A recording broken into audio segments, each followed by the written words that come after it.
fanendrena ny pray ministra mitoy ny fanitsakitsahana ny lalam-panorenana.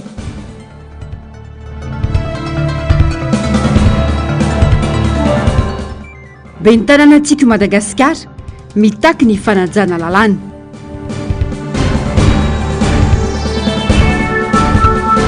Ambatondrazaka dibidrano ny renivohitra tsy anaka.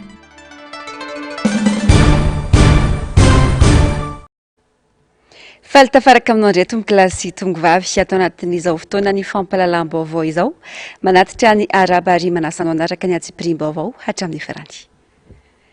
Pejiny raharam-pirenena avy hatrany ny famerenana ny tany tandalana ny fiandrianam-pirenena ny fanavotana ny malagasy izay latsakalalina na tsy fantrana no mahamaiky ary tena maika hoy ny filoha mpanorona ny antoko tsika Madagasikara androany no mafisiny fa tsy emotra amin'izay fanavotana ny vahoaka malagasy sy ny firenena izay ny tenany ka miantso ny malagasy irahina satria no avin'ny taranaka faramandimby no jerena. Germaine Mejanary, Mathieu Princy.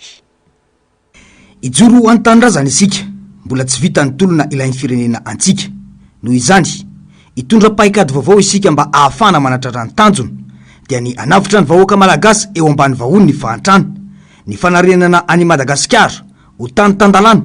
ary ny famerenana ny fiandrianam-pirenena. Ireo no afatra telo lehibe nomeny Filoha Ravalomanana ho an'ny vahoaka malagasy androany. Ijoroantsika hatramin'ny farany ny fanaran-dalàna eto amin'ny firenena hoy ny Filoha Ravalomanana. Tsy nandray anjara sika tamin'ny fifidianana filoham-pirenena farany lasa teo iny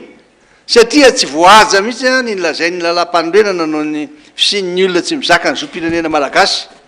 nefa dia neken'ny ACC teo ngeny tapaka ny fampatikisana tamin'ireo candidat izay nirotsaky hofidiana sy ireo mpikarakara azy tezitra taminareo ACC izahay satria efa fantatra reo zao ary nangataka tanareo moanay preuve fa manana ny zoam-pirenena malagasy satria voalaza ao mihitsy aoka tokony olona nanana ny zoam-pirenena no afaka mirotsaka. Zay ny eval izy tsy hoe manana zoam-pirenena vahiny izy tsy zay ny antony fa ny rôle na ny ndraikitra na ny responsabilité zay azoniny zany hoe président de la république zany tsy compatible mihitsy amin'ny olona hafa manana zoam-pirenena hafa satria ao misy ny secret de défense misy ny fiandrianam-pirenena averina foana zany fatana voaka malagasy averiko zany aminareo ka dia mbola mitohy foana ny tolona ao amin'ny famerenana Madagasikara ao amin'ny firenena tandalana ny mpitondra napetraka amboletra toy ireny tamin'ny fifidianana tsy manaraka tsara an-dalàna dia azo antoka fa tsy ateza satria tsy maro toerana tsisy stabilité politique ka hoe aminareo hoe tsy maintsy ataotsika tsara arahana tsara zay voalaza ny lalam-panorenana fa fototra iorenan'ny firenena ny commune ny région ary olom-boafidy amin'ny alalan'ny fifidianana manara-dalàna ny tokony hitondra azy ireo. Miantso ny firaisan-kenan'ireo hery-velona rehetra eto amin'ny firenena ny Filoha Ravalomanana amin'ny fanohizana ny tolona ho fanavotana ny firenena sy ny vahoaka malagasy izay latsaka ao anatin'ny fahantrana lalina izao saingy ararotiny sasany anaovana faraparam-pahefana sy ibodona fahefana. Voizina foana ny hoe fitsinjaram-pahefana, voizina foana la hoe décentralisation effective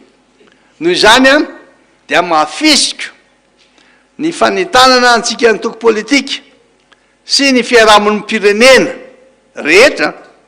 ho maino hatrany ary anohy ny tolona amin'izay sehatra misy atsika tsirairay avy any ho fanoherana tsy ara-dalàna sy izay mety mbola hitoy eo indray ka dia miantso anareo fiombonambe iraisam-pirenena ny tenako mba hijery akaiky ny zava-misy eto amin'ny firenena. Anavitra ny vahoaka malagasy no mamaiky izao fa tsy toerana na seza manana ny fomba fiasa ifampifezana ny antoko izay mifantoka tanteraka amin'ny tombotsoany maro anisa hoy ny fanazavany. Tsy mitongina toerana hoe ho lasa président na ho lasa ben'ny tanàna na ho lasa député ny mamay anay fa mifampanotsona an'ity firenena ity ary voataizanay amin'izany reo voakanao ray tena voataiza amin'izany izy ireo hoe ny atsika mba isy ny soa iombonina ny voaka malagasy rehetra na vivre ensemble miara-miaina de aloha tsika anaraka tsara ny fomba demokratika ifanaja tsara ka de zay lany ny pesy maro a no zena mitondra tamy 2018 zay na tonga nanao nomera mbola misy farany de tsy foana ny fanantenana satria fantatro a fa tsy aka an'le toerana maha-président fantatro fa nandresy fa tsy any mamaya fa mamaya hoe mba tokony modely aty afrika tsika mba tokony omendriky zany hoe manaja sy makatoa ny didiny androm-panjakana maefa zany kanjo iny loza isika ane de zay asoa ny mpiarabelona nykendretsika isika ane de mba tsinjovana andreo zanatsika tsy mianatra nanoana ny foko mihitsy le teny lehibe ny tanàna teo hoe izahay tena mahita mihitsy eny fotony eny zay tena miaina miaraka amrareo satria de tena misy de misy tokoa reo akizy tsy afaka mianatra intsony de mijanao tanàna de hoay zany zao no avin'ireo hirahira miantso ny vahoaka malagasy amondrona ny hery noho izany ny filomarika ravalomanana izay nanamafy fa tsy misy afa-tsy ny malagasy mirahina irery andry no afaka anavotra izao firenena izao miantso ny olom-pirenena rehetra ijoro amin'ny tsirariny amin'ny maha olombelona izao ireo solom-bavambahoaka lan tamin'ny anarany antoko tiako i Madagasikara no mafisina izy ireo fa ho mafy ny anjony malagasy sy ny fiainam-pirenena raha-mbolina ny endrim-pitondrana ankehitriny no mitohy fanadiadiana eo amin'ny sary sy rindran-tsariny Mathieu Princy. mazava ny tanjona ho an'ny antoko-tiako i Madagasikara dia ny anafitra ny malagasy izay raha teo ny toromarika nomeny filompanorona ny antoko ho an'ireo mpikatroka timma manerana nosy taona vaovao izao koa hitondrantsika ainga avao tokoa ho amin'ny fanatrarana ny tanjona hoy ny solom-bavambahoaka Jerira Ndriambolaina mangataka amin'Andriamanitra ihany koa isika mba tena hoe tao-pandresena ho an'ny antoko-tiako Madagasikara ty taona 2024 sy arivo ty tao-pandresena amin'inona moa zany maro ireo zavatra nitakitsika hatramin'izay dia ny faranara-andalana ny fanarana ny lalàna misy lalàna velona rehetra tao amin'ny tany sy firenena ary ihany koa amin'ny androm-panjakana rehetra dia irahantsika mahafantatra hatramin'izay misy foana zay tsy fanarana-andalana zay ka zay ny divatsika zay no takitsika ary nintsy matokotsika président fa hotratratsika ny tanjona miandry baiko pitolomana izahay hoy kosa ny solom-bavambahoaka avy eo amin'ny distrika n'Antananarivo Atsimondrano azo antoka hoy ny nambarany fa miandry izany avokoa ny malagasy amin'izao fotoana izao enina amby roapolo ny commune ao Atsimondrano monsieur le président raha ny fokotany dia miisa enina sy roanjato ary raha boropifidianana dia mahery ny eninjato ary raha mpifidy dia mihoatra ny 600 000 raha jereny zay amin'ny salanisa ny vahoaka atao anatin'ny faritra Analamanga dia Atsimondrano no mitana ny larana voalohany raha ny distrika tsirairay aby no resana izany no hitondranay ny tena ankehitriny fa manana anjara biriky lehibe ny vahoaka an'Atsimondrano amin'ny fanarahana ireo toromarika samihafa avy any aminao atongavatsika amin'izany fametrahana ny tany-tandalana sy ny ametrahantsika ny hoe fanavotana ny firenena marina noho izany dia indreto zahay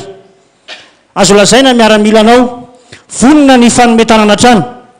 anavitra ny firenena indrindra ao anatin'izao fahasairanana lalina manjoa ny firenentsika izao mananotanona indray ny tsy fanaran-dalana vaovao eto amin'ny tany sy ny firenena tsy avelantsika ho toy izao ny firenena fa iombom-peo anavitra ny Madagasikara ny tanjona hoy ny député Mamirabe Nirina fantatsika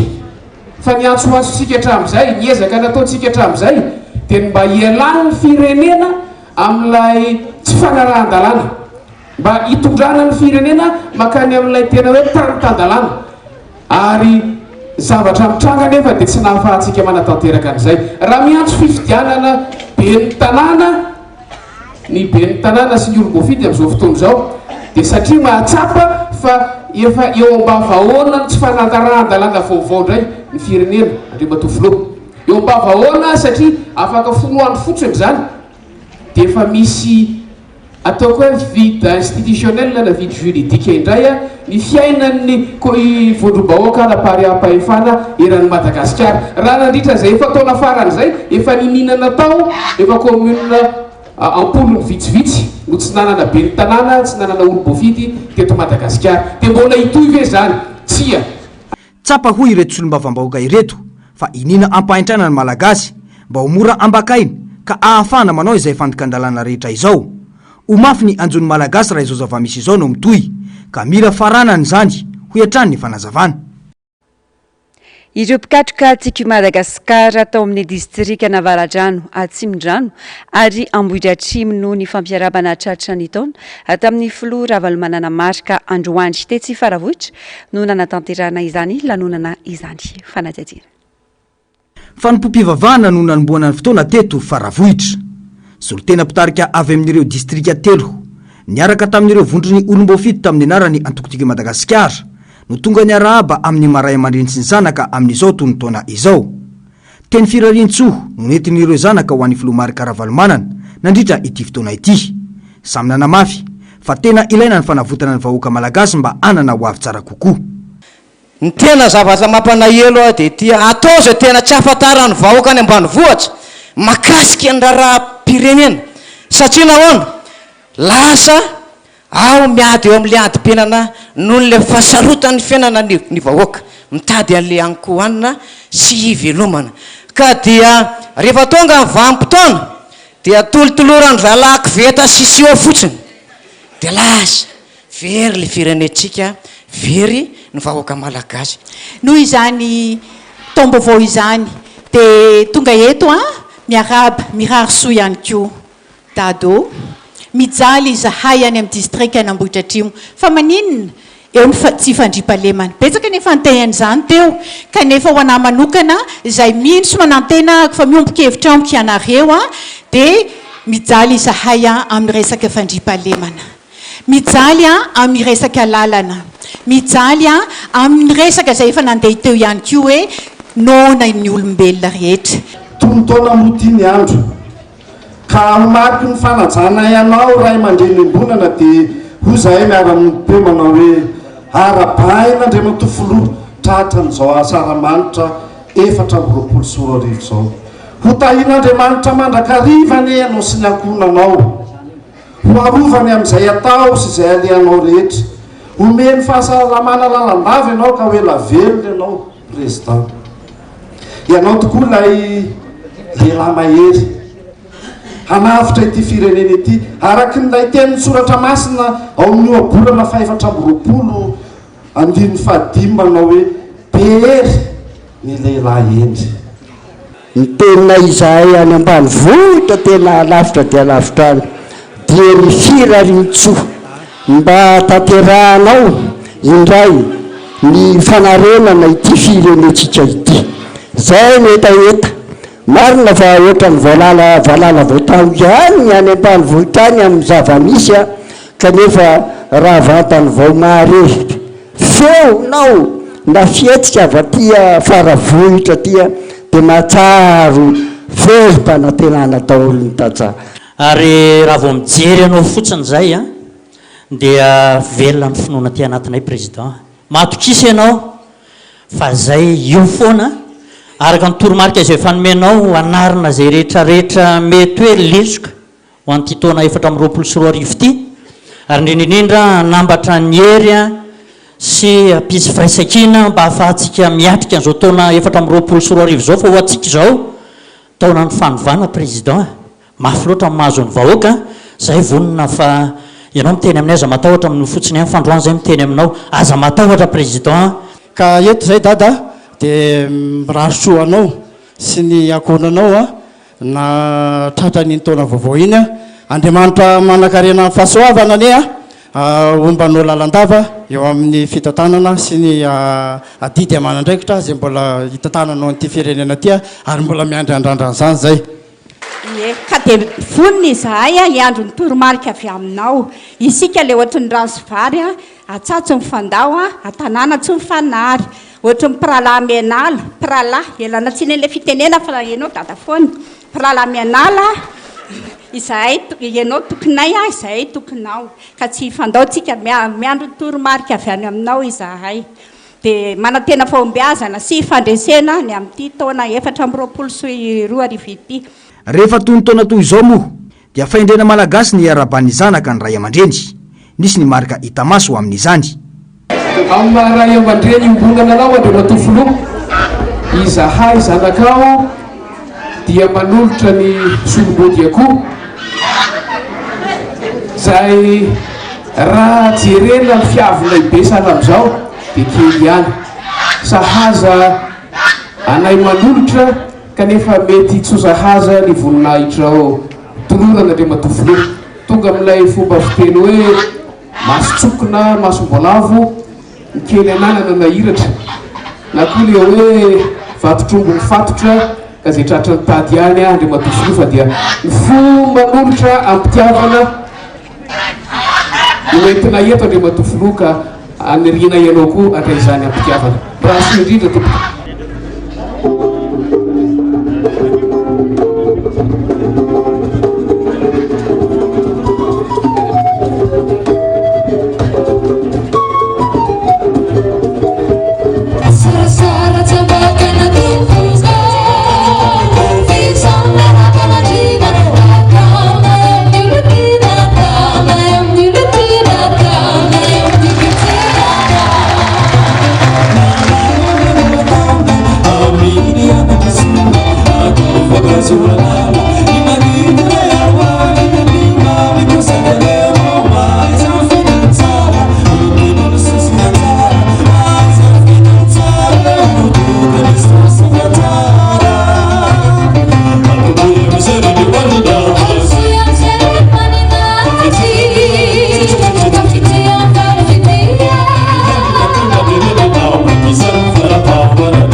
Vaovao politika kosa indray tokony hajaina ny lalàna raha tena tanotandalàna marina i Madagasikara ho ireo ben'ny tanàna avy eo amin'ny distrika n'Antananarivo Atsimondrano sy Avaradrano androany manoloana ny fifidianana izay ho ben'ny tanàna mandeha ny resaka ankehitriny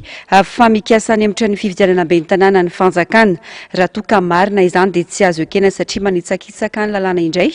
ho ireo ben'ny tanàna timma ireo. Tsapa ny fahasahiranam-bahoaka eny fotony amin'izao fotoana izao mijaly tsy fadiranovana ny ankamaroany malagasy ankehitriny tsy afaka mampianajanaka sahirana vao mahita sakafo fijorona vavolombelona nataon'ireo ben'ny tanàna maromaro avy ao amin'ny komina Atsimondrano izany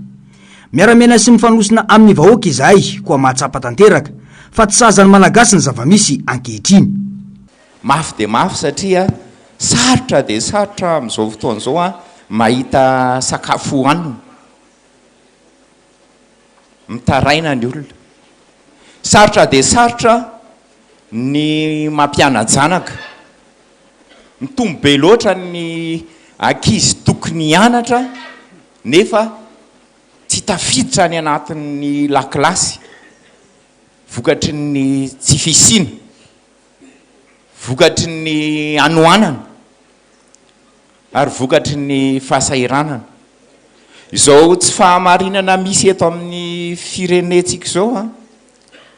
ny tsy fanarandalana eto amintsika dia lasa miravoravo-tana ny akaberazan'ny olona zao fotoana varotra ny etan-keliny ao an-trano ny olona satria tsy araka ntsony ny vidin-javatra eny an-tsena miakatra daholo zay tsy miakatra rehetrarehetra na inona fotoana fiakaran'ny vary zao nefa dia tena sarotra ny mividy vary eny anivon'ny fiarahamonina eny zay be ny tanàna tena mahita ny fahorian'ny olona eny anatin'ny fiarahamonina eny ka tokony edina mafy de mafy ho atsika antokotiako Madagasikara miaraka amin'ny dada malalatsika zany tsy fahamarinana mianjady eto amin'ny firenentsika zany izany tsy fanarahan-dalàna mianjady eto amin'ny firenentsika izany raha fanjakana tan-dalàna dia tokony efa nivoaka ny tetiandro amin'ny fifidianana izay ho ben'ny tanàna eto amintsika hoy ireo ben'ny tanàna Amperinasa avy ao amin'ny distrika n'Antananarivo Atsimondrano reindray manko ankehitriny fa te hanemitra ny fotoana anaovana izany ny fanjakana ka ndray didim-panjakana momba izany mahagaga ny fomba fiasan'izao fanjakana izao hoy ny nambara ny retolom-bofidy reto zao noho ny hoe tsy fanarahan-dalàna dia raha efa tokony ataony fifidianana be ny tanàna fa maninona moa mbola tsy natomboka ny fifidianana ho an'ty taona 424 ity mbola tsy naheno mihitsy zay hoe ahoana ny fandehan'ity fifidianana ity miantso zay mba ataony fifidianana be ny tanàna ho an'ty taona 424 ity araky ny lalàna misy eto amin'ny tany sy ny firenena nanamafio-filazana io rebe ny tanàna avy ao amin'ny distrika Navaratrano raha tany-tandalàna i Madagasikara dia tokony ajaina ireo lalàna voafaritra rehetra raha ny fantatra dia tokony asana fantatra fa tapitra amin'ny 20 volana janoary zao ny fepitoana fiasana be ny tanàna aorianan'izay zany dia tena tsy ara-dalàna tsony ny maha-olom-bofidy anay eny atoerana hatramin'izao anefa ohatrany tsy mbola fantatra narovina zany fifidianana be ny tanàna zany raha ny tena tokony ho izy dia fa tokony tamin'ny volana novambra lasa teo ny fifidianana be ny tanàna teto Madagasikara nefa mbola tsy ahitana akony zany ary efa tokony ho tamin'ny volana aogostra ny fiantsonan'ny mpifidy nefa hatramin'izao dia tena mona ka hoy zahay président mity taona 424 ity dia mitaky zahay be ny tanàna eto Madagasikara atokotiako Madagasikara tsy matahotra fifidianana zay ataovy ny fifidianana be ny tanàna satria izany ny antoko ny tanjaky ny antoko eny fotony dia ny fananana olom-bofidy ka dia inona sy antenaina président satria ianao no mitarika anay atao anatin'ny ty atokotiako Madagasikara itya iaraka hidradradradytsika ny mba isiny ny fifidianana be ny tanàna faran'izay aingana atreto mbola tsy nisy resaka momba ny fizotry ny fanatanterahana fifidianana izay ho be ny tanàna ny seni ary na ny fanavozana lisy mpifidianana izay fanao isan-taona na ny ralina aza to mangingina ny fanaovana izany eny anivo ny fokotany amin'izao fotoana izao manodidina izay vaovao izay ihany tokony tsy ho kivy ny malagasy ka tsy andray anjara amin'izay fifidianana taony ka mefokony hoe fifidianana tena iankina ny fiainam-bahoaka ny fifidianana be ny tanàna sy ny fifidianana solombavam-bahoaka ka tokony avitrika ny mpifidy an-datsabato hanamporofona fa tsy maro toerana ny fitondrana mijoro Asinandria Malala Andry Rakoto Malala no mitatitra ny vaovao iankina ny aim-bahoaka ny fifidianana solombavam-bahoaka indrindra fa ny fifidianana be ny tanàna ka tokony tsy raviravitanana ny malagasy raha ho an'ny be ny tanàna manokana dia izay olany eo no anapaka ny zavatrehetra eny anevy ny fiarahamonina ka anjarany vahoaka no mandray andraikitra anaramaso ny fifidianana sy isafidy izay olona hitany fa tena anasoa ny fiainany marina tokony tsika olom-pirenena mihitsy no mitsangana tsika no vahaolana tsisy afaka nodikodina zany vatontsika raha tika tsy miteny hoe angamba kosa zany fidy tsy io ny résultat teo aminay fifidianana de proximité no ataontsika eto zany zao olona hitondratsika olona akaikitsika ndray misy mako miteny hoe tsy hitako zay be ny tanàna eo to miabe ekibo foana ka ianao manaiky ny abe ekibo azoko fa raha ianao no mitsangana ka mijery hoe ity ny be ny tanàna retsety azadiny fa io be ny tanàna sy ny filan-kevitra zay fiditsika io nge nao mpiakatra ny habalaina eny an-tsena misy mako miteny hoe tsy misy fidirana fiainanay zany tena misy ka io be ny tanàna nge no anapaka ny hoe ohatrina ny vidin-drano eny amin'ny pompy ontsika eny amin'ny commune ambanivohitra ka io zany safidy io ny olona mahantra moa matetika raha voalaza manao pahaizana dia manao safidy ampimenimenina azy foana manao safidy ampandenina azy foana engany mba hialan'izany tsika andao hitsangana ranga andao hitsangana ramatoa hidra tsika any anaty listre le 15 ny farany 15 febroary mbola manjavozavo tanteraka ny momba ny fifidianana be ny tanàna sy ny solombavam-bahoaka ifarana ny 15 janoary avy ny fiampitoam-piasan'ireo be ny tanàna sy ireo mpanolotsain'ny tanàna raha ny lojika ny jerena dia ny fifidianana solombavam-bahoaka ny tokony atao mialoha raha ho an'ny kamefokony hoe raha ny lojika fahitana azy ny deuxième tour amin'izao dia tokony fifidianana parlementaire fifidianana député satria io fifidianana député io zany no tokony hanamafy na handa ilay vokatra tao amin'ny premier tour manamafy izy raha ohatra ka mandray anjara daholo rehetrarehetra ka manana ny majorité ny filohan'ny republika manday izy raha ohatra ka mandray anjara daholo rehetrarehetra ka tsy manana ny majorité ao amin'ny assemblée nationale ny filohan'ny republika zay ny tenenako hoe deuxième tour ka mba hialana na hitondrana valiny amin'ireo fantanina mipetraka hoe légal e légitime tafividianana to satria natetsika na sy tetsika zany 23 millions ny isan'ny gasy am'izao raha nitombatomboana 3 millions latsakely na lany filohan'ny republika misy 20 millions zany any ambadibadika any dia io fifidianana atao hoe de proximité satria mahakasika ny olona kokoa io mandeha nefa ny feo ankehitriny fa mieritreritra ny fomba rehetra any amorana ny fifidianana be ny tanàna izay ho tapitra fotoam-piasana afaka 10 andro ny fitondram-panjakana iaraha mahita nefa ny tsy fahombiazana ara-pitantanana raha tsy teny afa-tsy ny eto Antananarivo renivohitra isika ka anairana ny olom-pirenena samy andray andraikitra tsy anaiky ny fanalavana ny fotoam-piasany be ny tanàna izay efa niarana hita ny tsy fahombiazany ara-pitantanana ohatra amin'izany ny fiparitahan'ny fako eto andrenivohitra ny fahatsiatsiama ny lakan-drano maro samihafa sy ny fakana vola miopampana amin'ny alalan'ny etra sy ny maro hafa mijany eo amin'izay vaovaon'ny politika izay ihany na ny votoatiny na ny endrika ivelana ny endrena ny tsai Christian premier ministre lehibe ny gouvernemanta ady samy tsy manara-dalàna avokoa satria manitsakitsaka lalam-panorenana ho ny KMF no hoe fanabeazana olom-pirenena androany andininy maro ao anaty lalam-panorenana no vohitsaka raha tsy laza fa tsy ny fiakaran'ireo solombavam-bahoaka teny amin'ny lapany avilo alina niaraka tamin'ny samboady fanadiadiana ny andiny fa 450 sy ny andiny fa 470 ao anaty lalam-panorenana dia samy nitsakitsah ny andrajoelina avokoa tamin'ny fanendrena indray any tsai Christian hitarany andraikitra maha premier ministre lehibe ny gouvernemanta azy raha ho an'ny andiny fa 470 dia nazavain'ny KMF no hoe fanabeazana olom-pirenena fa manapirofo ny tsy fisiny ny fisaram-pahefana eto Madagasikara ny fifanatrehan'ireo solombavam-bahoaka amin'ny soratena ho Maraonisa sy Andry Rajoelina ny zavatra hitanay zany raha ny andiny fa 470 amin'ny lalam-panorenana dia miteny mazava ihany koa amin'ny teny français araky ny fahazahoanay azy dia le hoe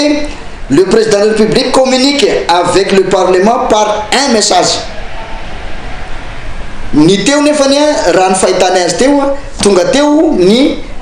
parlemanta zany hoe ireo parlementaire teo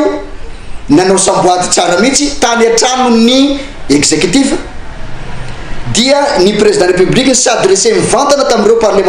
parlementaire raha fahitanay azy satria zao niteneniny ry vahoaka malagasy ianareo solombavam-bahoaka zay manatrika eto ny s'adressé tamin'izareo nefa raha ny fahitanay ny tia andiny fa 470 ty nefa dia le hoe amin'ny lalana message zany hoe manoratra izy dia mbola fanomezakasina ny vahoaka malagasy any zany zay ao anatin'ilay parlemanta raha ny fahazahoanay anio dia afaka mandiso amin'izany fomba fijerinay zany moa ny ACC satria izy no tompony fahefana izy zany nataontsika hoe mpiambina an'ilay lalam-panorenana tahaka izany ihany koa tsy manaraka lalam-panorenana ireo solombavam-bahoaka izay nanolotra anarana telo isafidianana ho premier ministre tsy izany ny voalazany andiny fa 450 ao anaty lalam-panorenana le président de la République nomme le premier ministre présenté par les partis ou la groupe de partis majoritaire amin'ny assemblée raha ny fahazahoana an'io zany ny parti manana majorité na ilay parti ataontsika hoe vondrona antoko zay manana majorité dia manolotra olona anankiray zay raha ny fahazahoana an'io fa izy moa tsy niteny hoe parmi les 3 proposés raha zay zany izy dia mipetraka tsara le hoe telo no atolotriny le parti na le groupe de parti nareo ngamba tsy ametra-panontaniana amiko hoe manaraka lalam-panorenana ve za tsy zany satria ny ACC no manana an'izany fahefana hiteny an'izany fa zay zany zay koa moa tsy afaka miteny amin'ny ACC hoe ahoana ny hevitrareo fa manaitra ny ACC fotsiny hoe raha ny famakinay an'io dia olona anankiray no atolotsy nylay avy any amin'ny parlemanta tsai Christian ihany no nitendreny Andry Rajoelina alina ho premier ministre iaraha iasa aminy nanomboka ny 4 jona 2024 izy no nitanany andraikitra mahalehibe ny gouvernemanta i tsai Christian ary tsy niala tamin'izay toerana nanendrena azy izay mandrakandroany na dia efa niara ny fitsipaham-pitokisany solombavam-bahoaka misy 500 azy ary dia izao mbola tafaverina ho premier ministre izao indray tsy azo inona ny dirany vondrony kandida ao anatin'izay ho gouvernementa vaovao eo raha ny fahitany Gérard Andrialemy Rovason zavamisy ankoatra izay dia nambarany ity mpanao politika ity ihany fa tsy nisy antony ny sorana ny tsay Christian raha toa ka mbola naverina teo amin'ny toerana indray izy sinema no betsaka izay ny olazany fihetsiketsiana nataony Andry Rajoelina mialony na nindreny indray any tsay Christian Asin'Andriamalala Andry Rakotomalala sinema ny betsaka raha ny fihetsikilany asandratry ny senisy ny ACC ho filoham-pirenena jerena tamin'ny fomba nanesorana sy nanendrena indray any tsay Christian ny prime ministre lehibe ny gouvernemanta fihetsiketsehana no betsaka ho ny sekretera jeneraly ny fadidiny republika teo aloha Andriamatoa Gérard Andrialemy Rovason fa nasenany ala izy sainany ala moa izy dia hitanareo zay ny fonctionnement ny constitution seka dia mivoa ny député zay lazainy ateo fa nandaka anazy dia ny afarany dia ny atampahana député ihany no ny fidy azy zany a dia nanolotra anazy tao amin'ny filoham-pirenena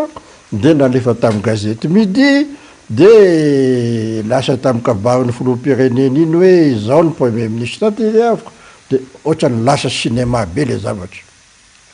amerina ny say Christian ihany ianao a dia sy hitako zay nanalana anazy teo a anefa nlalana fo indrindra sotra indrindra ary ny ekeny vahoaka zay no nataony hoe miandry fifidianana reo olona mba miandry asa kely nareo a fa sy asoko ny premier ministre fa tonga ny majorité vaovao iny no anendrin'ny premier ministre samyny baiko any Andry Rajoelina avokoa isokatra amin'ny fiara-miasa amin'ny akolafikery hafa eto amin'ny firenena ireo avy any ivelany raha ny arahaba azy noho ny fiverenana teo amin'ny fitondrana indray tsy hitondra fitoniana nefa izany ary azo inona ihany koa afa ny vondrony kandidaty dia tsy hiditra ao anatin'ny gouvernemanta zay lazaina fa izy fisokafana mouveny C11 hiditra ao aloha contradictoire be ne zany valomana ny teny izy sikeko ny valim-pifidiana dia hiditra ao ve izy na dikan'izany sy hanao apaisement mihitsy ane zany ohatrany tamin'ny 91 ihany io izany apaisement zany lazainao fotadiavina ny apaisement sisy satria le C11 ane sy aneky noviana sy aneky hiditra ao izy dia ina moa ny ouverture ataonao amin'ny C11 aso hoe angamba ka mamadika palitao indray ary zala zay sy dia inoko firy hatreto raha ny feo mandeha dia ny alahady ho avy zao no ivoaka ny lisitra ireo ministra andrafitra ny gouvernemanta tsay Christian azo hitondrana ny firenena ny rafitra misy ankehitriny raha olona mahafetena no mitondra hoy ny mpamakafaka raharam-pirenena tokony nisy ny fampandrosoana raha tsy nanapatra fahefana ny mpitondra avitra Sondrabe Tahiriniana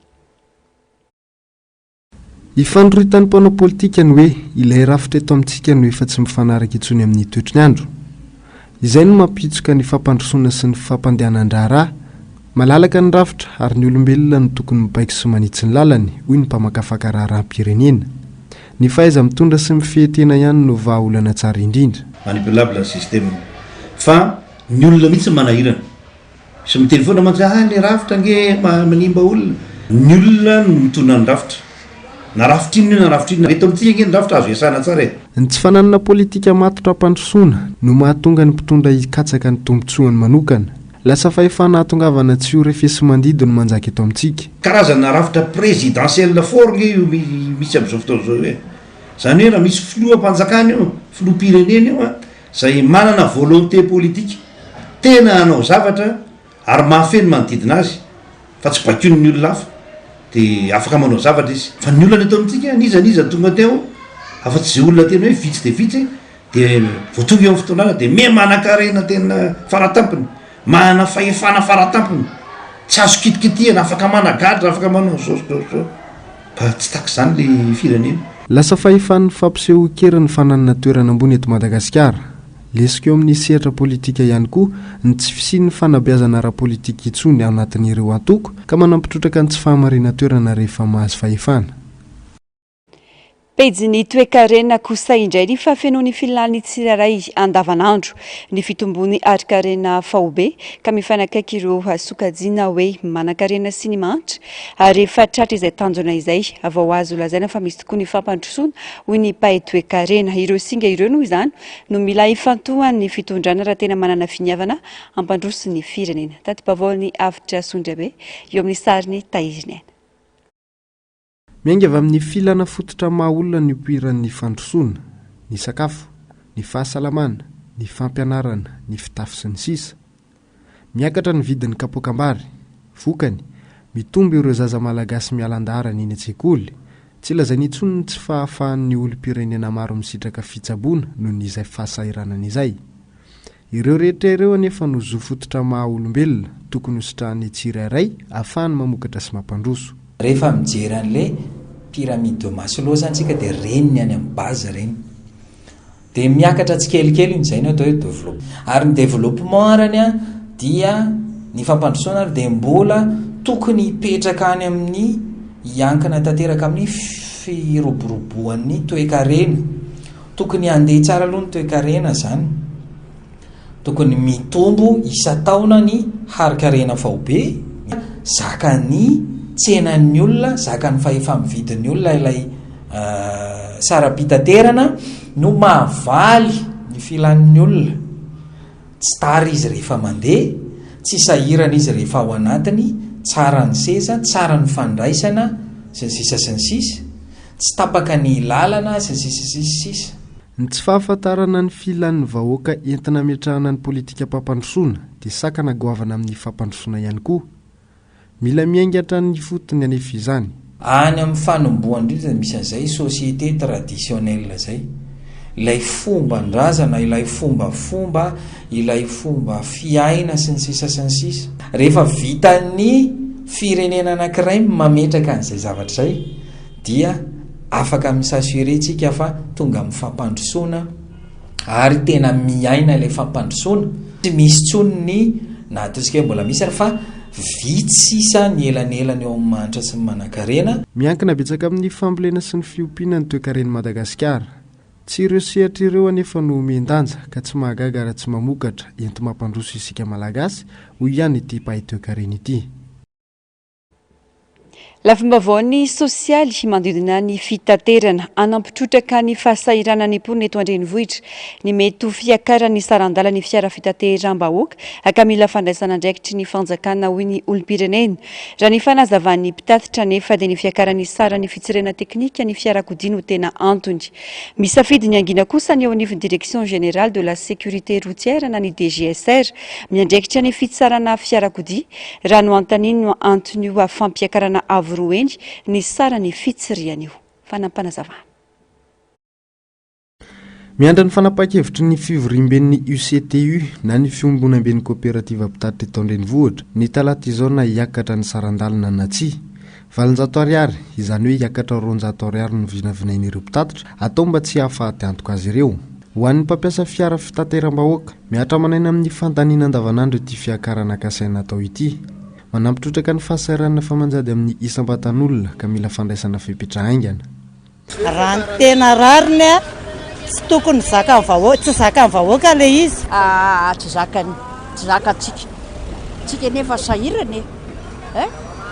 mbola nefa ny olona tsy maintsy mandeha miasa isan'andro. Dia voatery mijanona any am-piasana na mijanona any am-pianarana any ankizy satria 4 fois avy ianao andoha zany valonjato zany. Be loatra tokony heritreritra mihitsy ny fanjakana. Antony fiakaran'ny sarandalana io ny fisondrotan'ny saran'ny fitsirihana teknika ny fiarakodia.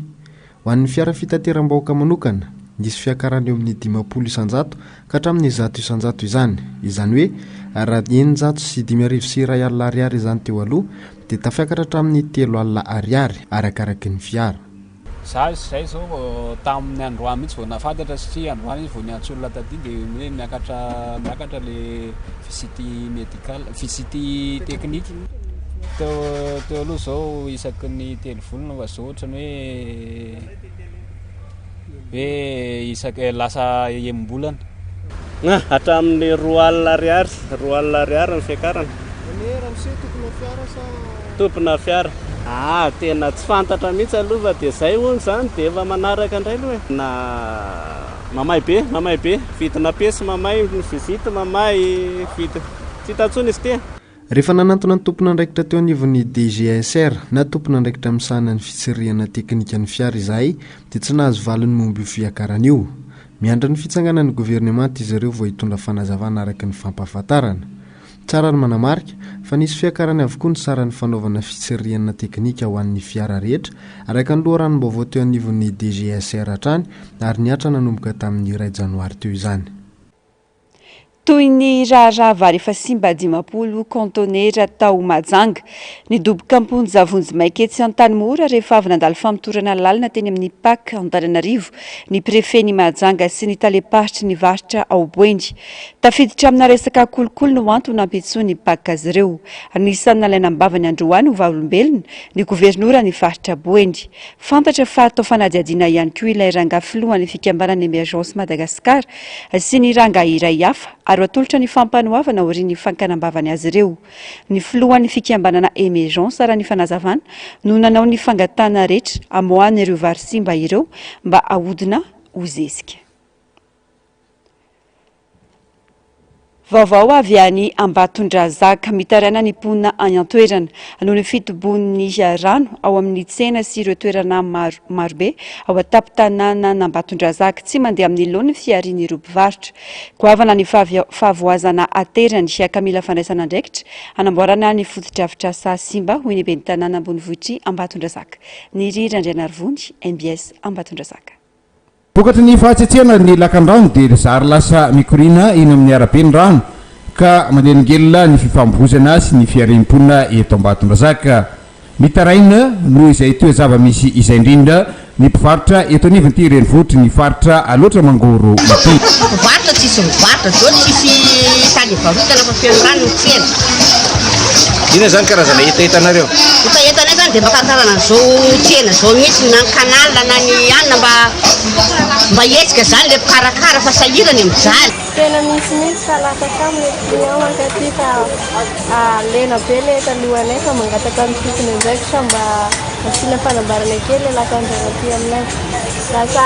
tsy mandeha misy le tsena. Nomaren'ny ben'ny tanàna ny commune ambonivohitra Ambatondrazaka Roger Ratinarivo fa efa goavana loatra ny fanarenana tsy maintsy tokony atao ka miandrandra tosika avy amin'ny fitondram-panjakana foibe izy ireo noho izany. Zahay tsy hoe mipetraka fotsiny eto dia tsy manao ninina fa tena mba miezaka ihany amin'izay faraherinay amin'ny tokony adidy manandrify anay fa ny zava-misy kosa ny fahampotehana eto an-tanàna dia tsy afianina io fa samy mahafantatra tsika rehetrarehetra fa maro ny fanarenana tokony atao eto. Dia tena naovana antsoavany koa amin'ny fanjakana foibe satria mila tena hoe fikarakarana mihitsy na hoe mila fijerena amin'ny kapobeany mihitsy zany lakan-drano zay mitety ny tanàna n'Ambatondrazaka hatrany ambany hatrany amin'ny tsena rehetrarehetra any satria raha alaitsika ohatra zao ny rano avy any amin'ny devant collège Saint-Joséphine dia mahazo amin'iny tsy nanika Anjarasolonjatoviana dia mitsofoka ao ambany ny tsenao dia miona amin'ny avy aty Maditso Fafana indray zay mahazo any amin'ny devant-ny Jovenard Zaka dia mahazo amin'ny atsimitsena dia miona amin'ny avary dia any zany zao fa tsentsina ao anatiny ao mihitsy ny tsentsina dia lasa mivoaka ivelany le rano. Zay zany le tiako tenenina hoe tena somary tetika asa lavitra. Olona folo namoy Indy, olona 7 sy 7 sy 2 alina traboina, ka 7 sy 7 nafindra vonjimaika tamina toerana 9 araka ny tatitra ofisialy navoaka ny BNDRC omaly taorian'ny fandalovany Andro Ratsy Alvaro. Tany Beroro, Manakara, Vohipeno, Manja ary Ikongo no nisy ireo namoy ireo raha ny tatitra hatrany. 7 ny toerana Dibodrano, 7 nahitana fahasimbana ary 7 no rava tanteraka. Teo amin'ny lafiny fampianarana kosa 5 ny toeram-pianarana simba ary 9 no niedaka tanteraka ny tafony. Teo amin'ny lafiny fambolena, tanimbary 20 sy 3 hektara Dibodrano, 3 hektara Dobofasika, faritra 5 amin'ireo 13 no voakasika tamin'ny fandalovanyilay Andro Ratsialvaro ary distrika 12 anatin'ireo faritra ireo dia ny faritra Atsimo Andrefana, Matsisatram-bony, Menabe, Fitovonandy, Iorombe ary Atsimo Atsinanana.